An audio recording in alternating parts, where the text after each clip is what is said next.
उत्तराखंड विधानसभा चुनाव 2027 की आज की इस वीडियो में हम बात करने वाले हैं।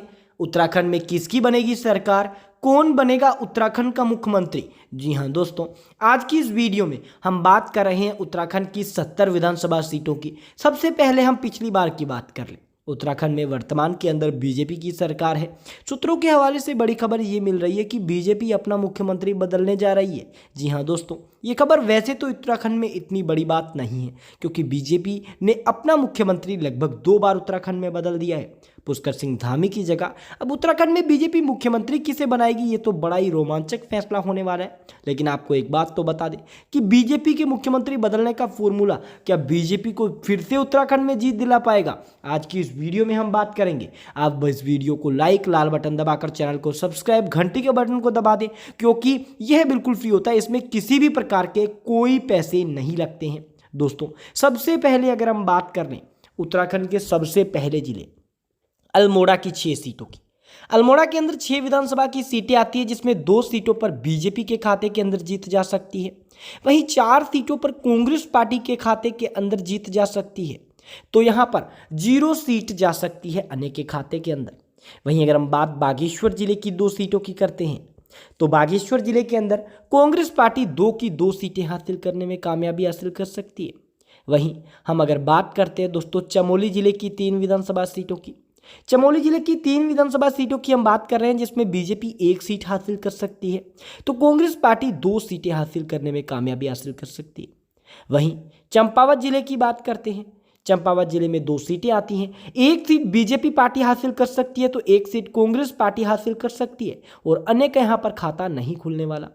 वहीं हम बात देहरादून की 10 सीटों की करें। देहरादून की 10 विधानसभा सीटों में से 4 विधानसभा की सीटें बीजेपी पार्टी के खाते के अंदर, तो 6 सीटें कांग्रेस पार्टी के खाते के अंदर जा सकती है। वहीं हम अगर बात करते हैं हरिद्वार की 11 विधानसभा सीटों की, तो 4 विधानसभा की सीटें भारतीय जनता पार्टी के खाते के अंदर जा सकती है। 6 विधानसभा की सीटें कांग्रेस के खाते के अंदर जा सकती है, तो 1 सीट जा सकती है अन्य के खाते में। वहीं अगर हम बात नैनीताल की करते हैं, नैनीताल की बात अगर हम कर रहे हैं, तो इसमें 6 सीटें आती हैं, जिसमें 3 सीटों पर बीजेपी के खाते के अंदर जीत, तो 3 ही सीटें यहां पर कांग्रेस के खाते के अंदर जाने की संभावना हो सकती है। वहीं 0 सीटें अन्य के खाते के अंदर जा सकती है। नैनीताल तक हमने 40 सीटों की बात कर ली, जिसमें बीजेपी 15, कांग्रेस पार्टी 24, तो 1 सीट अन्य के अंदर, यानी यहां पर कांग्रेस की सरकार 40 सीटों के मुताबिक बन रही है। वहीं बात अगर अगले जिले की बात करें, तो पौड़ी गढ़वाल हमारे सामने अगला जिला निकल कर आ रहा है, जिसमें 2 विधानसभा की सीटें बीजेपी के खाते के अंदर जा सकती हैं। 3 विधानसभा की सीटें कांग्रेस के खाते में, तो 1 सीट अन्य के खाते में जा सकती है। वहीं बात पिथौरागढ़ की 4 सीटों की हम करते हैं, तो 2 सीटें बीजेपी के खाते के अंदर, 2 सीटें कांग्रेस के खाते के अंदर, 0 सीटें जा सकती हैं अन्य के खाते के अंदर। वहीं अगर हम बात करते हैं दोस्तों रुद्रप्रयाग की 2 सीटों की, तो रुद्रप्रयाग की 2 सीटों में से 0 सीटें बीजेपी के अंदर जा सकती हैं। 2 सीटों पर कांग्रेस पार्टी कब्जा जमा सकती है रुद्रप्रयाग में, बीजेपी का सुपड़ा यहाँ पर साफ होगा। वहीं हम बात टिहरी गढ़वाल की 6 सीटों की करें। टिहरी गढ़वाल के अंदर दोस्तों 4 सीटों पर तो बीजेपी का प्रभाव देखने को मिल रहा है, वहीं 2 सीटों पर कांग्रेस का प्रभाव देखने को मिल सकता है, यानी यहाँ पर जो बीजेपी का प्रभाव अधिक है।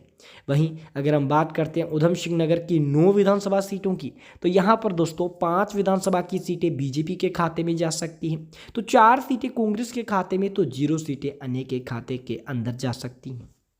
वहीं हम बात उत्तरकाशी की 3 सीटों की करें।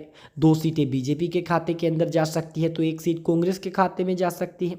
कुल मिलाकर अब तक हमने उत्तराखंड की 70 सीटों की बात कर ली। सभी 70 विधानसभा सीटों की बात करने के बाद बीजेपी को 30 सीटें मिल सकती हैं, कांग्रेस को 70 में, यानी बहुमत का जो आंकड़ा है कांग्रेस पार करते हुए 38 विधानसभा की सीटें हासिल कर सकती है, तो 2 सीटें अन्य हासिल कर सकती है, यानी कांग्रेस पार्टी मामूली बहुमत के साथ उत्तराखंड विधानसभा चुनाव के अंदर सरकार बनाती हुई देखने को मिल सकती है।